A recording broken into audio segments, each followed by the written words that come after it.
Kia ora koutou. Welcome everybody to Mahi Matters, New Zealand's employment market update. On today's show, are employers relying on ghost growth to fill skill gaps in their teams rather than hiring?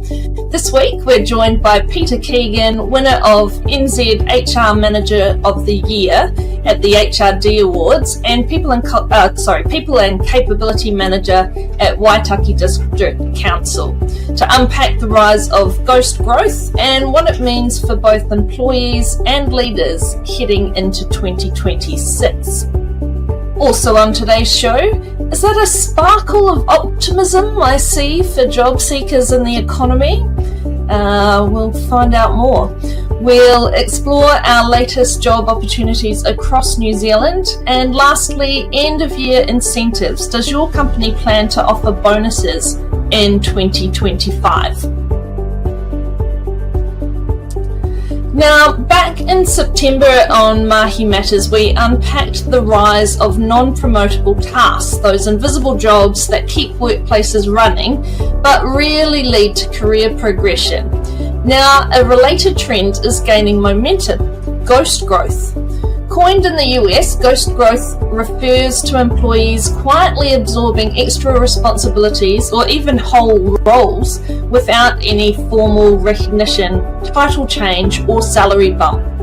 Workers find their scope steadily growing, often under the banner of helping out or stepping up, but over time it can blur boundaries and add pressure to our workforce, risking burnout. And it's not just offshore. A recent US survey found 65% of workers had experienced ghost growth, and our own polling shows 72% of Kiwi workers have taken on extra responsibilities without compensation. So today we're asking, when does helping out stop being temporary and start becoming unpaid, ongoing responsibility? And what can we do about it? To discuss this further, we're joined today by Peter Keegan, winner of the NZ HR Manager of the Year at the HRD Awards and People and Capability Manager at Waitaki District Council. Welcome, Peter. Oh, thank you very much for having me. No problems. Well, just to start things off, can you tell us a little bit more about yourself and your experience? Well, as you already said, I'm the People and Capability Manager at Waitaki District Council, so a small local government organisation in the South Island. And, my work really centres on leadership, capability and culture, and how people and organisations can grow together in a way that feels fair, visible and sustainable. I've always been passionate about capability development and making sure that organizations are really clear about the knowledge, skills and behaviors that they need to succeed today and to take them confidently into the future. Over the years, I've led a range of people-focused transformation programs, including the development of capability frameworks, leadership standards, remuneration frameworks, learning systems and culture initiatives. And what motivates me most is seeing people grow and helping workplaces build the systems and conversations that recognize and support that growth. Excellent. Now, of course, today we're talking about ghost growth. I hadn't even heard of that term, although we'd talked about something similar earlier in the year. So that's been a major talking point in the US for a number of months. And why do you think the pattern is becoming more common here? And what factors do you think might be driving that shift? Look, I think in simple terms, ghost growth happens when a person's role grows faster than the system that recognizes it. It might start as a short-term stretch, a chance to step up or to fill a gap. That can be healthy. The problem begins when that stretch becomes normal and no one talks about it. I don't think that ghost growth is new. It's always existed. And what is new is that we finally have a name for it. So just like quiet quitting or unconscious bias, naming something gives people the language to discuss it and to do something about it. Yeah, we've definitely been, particularly over the last 2 years, I feel like you need a dictionary to keep up with, with all the labels for trends these days. But as you say, most of the time they're not anything new. It's just putting that label onto things. Absolutely. And look, I think that leads, why we're seeing more of it is that the pace of work today is faster than ever.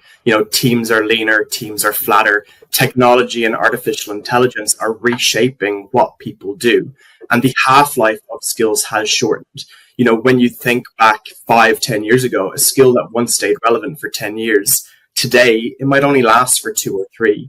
And as a result, jobs evolve constantly. People adapt faster than the frameworks, the systems, or the pay structures that support them. Sometimes what looks like ghost growth is really natural skill evolution. It's not always a bad thing, but it still needs to be recognized and managed, because when that growth is ignored, people feel undervalued and they lose motivation, even when their contribution is stronger than ever. Yeah, well, let's talk about that, perhaps that dark side of it for a little bit. So do you think that in some cases there are employers who are either intentionally or unintentionally relying on ghost growth just as a way to fill those skill gaps instead of hiring, or while there might be pressures so that they can't increase their team size at the moment? Yeah, look, I think sometimes, yes, employers unintentionally rely on ghost growth, but it's rarely on purpose. Ghost growth usually starts in a positive way. Someone steps up, helps a team, covers a project, or learns something new. Or in today's day and age, they're an early adopter of a new tool or a process. And over time, that contribution becomes expected. It's no longer seen as extra effort, but just simply part of the job. And we need to acknowledge that a little stretch is healthy. It builds confidence and it builds capability. But when it becomes constant without discussion or without recognition, it shifts it away from development. And I think people, leaders, and organizations need to pause and ask themselves the questions, has this person's role changed in a temporary or a permanent way? And do we still have alignment between what the person does and how the role is defined? Yeah, absolutely. And I can imagine you raised a good point, particularly with the rise of AI, lots of different technology.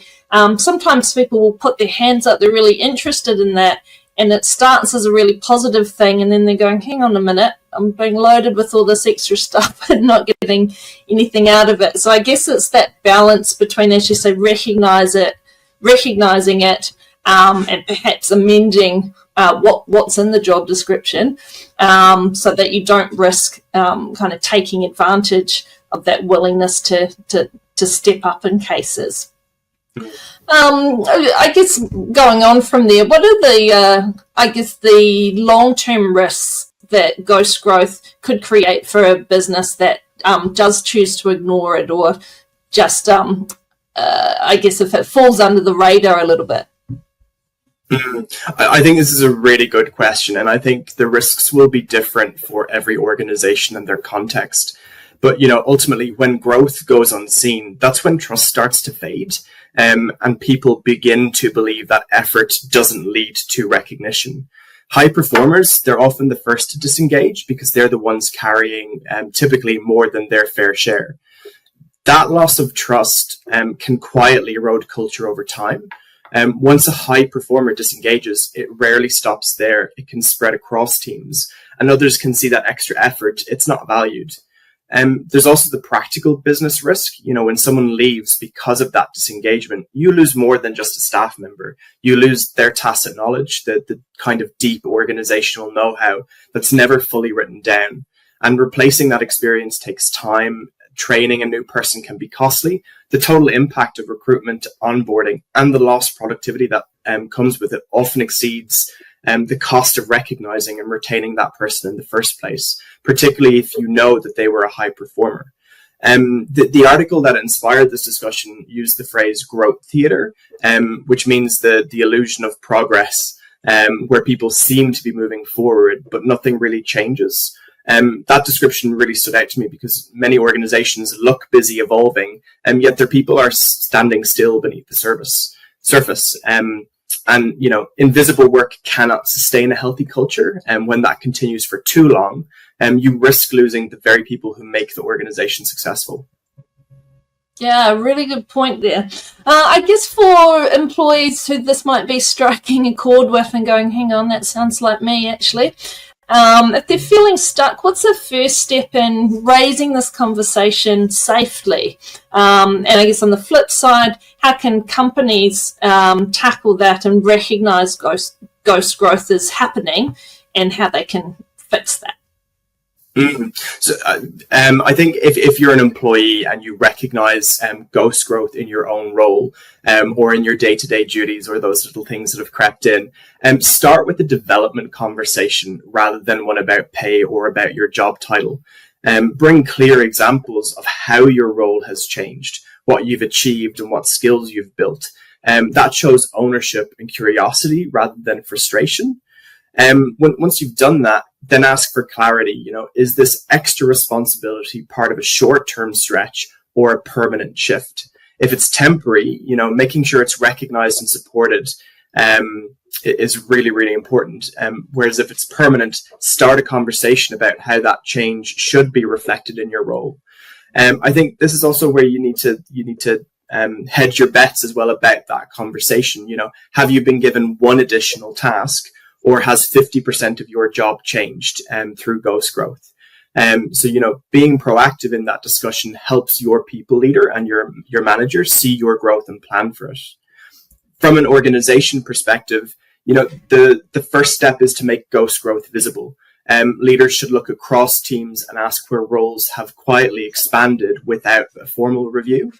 And, you know, once you identify that, there's two paths. If the change is temporary, treat it as a development opportunity, provide coaching, provide recognition, and provide a clear time frame on when that temporary additional responsibility will end. But if the change is permanent, review the job design, review the job description and the remuneration to make sure they're still fit for purpose. I think also the employer, you know, you need to keep your systems current. Job descriptions, capability frameworks, and pay structures, they do need to evolve with work. They can't be set and forgotten for a number of years. And, you know, finally, focus on the quality of the conversation. Frameworks help, but real progress happens when, you know, people, employees and their people leaders talk openly about workload, about development, and about expectations. And that's where invisible work becomes visible and valued. Ghost growth can be an opportunity rather than a problem. You know, it often signals that someone's ready for more responsibility or that a role is naturally evolving. And if leaders spot it early, it can shape development plans, inform succession plans, and strengthen engagement. And if handled well, ghost growth highlights capability rather than hiding it.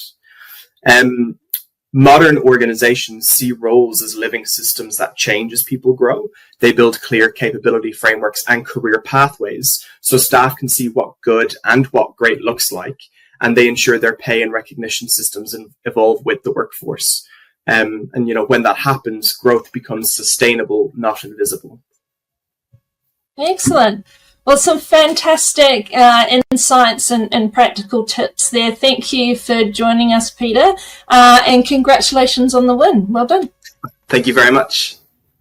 No problems. Okay, so let's move on. We'll take a look at the social media polls from for this week.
Okay, so signs of life, a sparkle of optimism for job seekers and the economy. What a title, huh?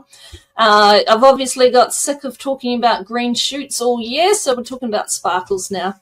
After months of caution, restructures, and record high application volumes, we're finally seeing some signs of stability and perhaps even a little sparkle return to the labour market.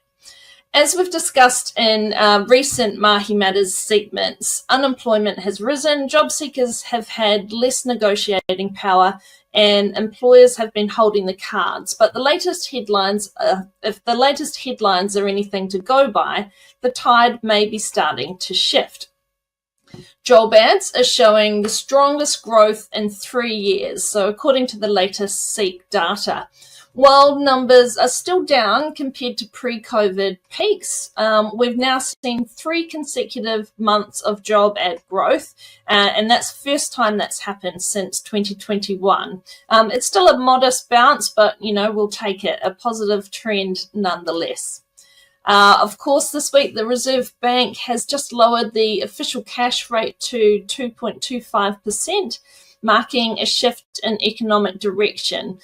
So the move really reflects growing confidence that inflation is under control and should help ease pressure on businesses, households, and hiring decisions in the months ahead.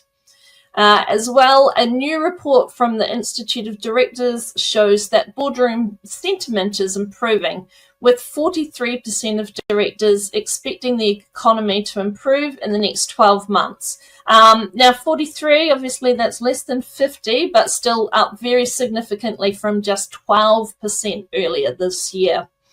And as one 𝗄𝗵𝘁.co.nz economist put it, there may not be fireworks, but there are some sparkles, so a fitting metaphor as we close out 2025.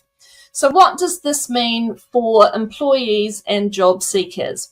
Well, if you're heading into end-of-year reviews hoping for a salary bump, you may actually be in a better position than you think. So many businesses have held off on pay increases while navigating uncertainty, but with confidence improving and talent movement likely to ramp up again in 2026, employers may need to get ahead of the retention risks now. And for those who've been waiting out the market before making a move, we're not back to boom times, but we are starting to see more roles open up, especially in growth-aligned sectors like professional services, healthcare, logistics, and digital. So yes, the labour market has taken a hit, but we're through the worst of it, and as we've said before, slow recovery is still recovery. And it's smart to pay attention to the early signals before everyone else catches on. So let's take a look now at some of the new jobs this week. And are you, speaking of salary, are you being paid the right salary? So make sure to check out Frog Recruitment's new online salary guide to compare your salary against others in your industry, gain insights into the New Zealand market, and be prepared for your next job interview. Visit our website for more information. Okay, so let's take a look at some of the roles that we've got on offer across Auckland and Wellington at the moment. So there's a National Business Manager for Retail. This is Auckland base. A Senior Discipline Lead and Legal Secretary, both in Auckland as well, and a Payroll Officer in Wellington. Again, that's just a sample of roles. As we said, things are starting to pick up, and there's some roles being pushed through trying to be filled before the end of the year. So make sure you have a look to see what's on offer. That's all for this week. Thank you so much for joining us. And of course, if there's a topic you'd like us to explore, or if you're interested in being a guest on the show, we'd love to hear from you. See you next time.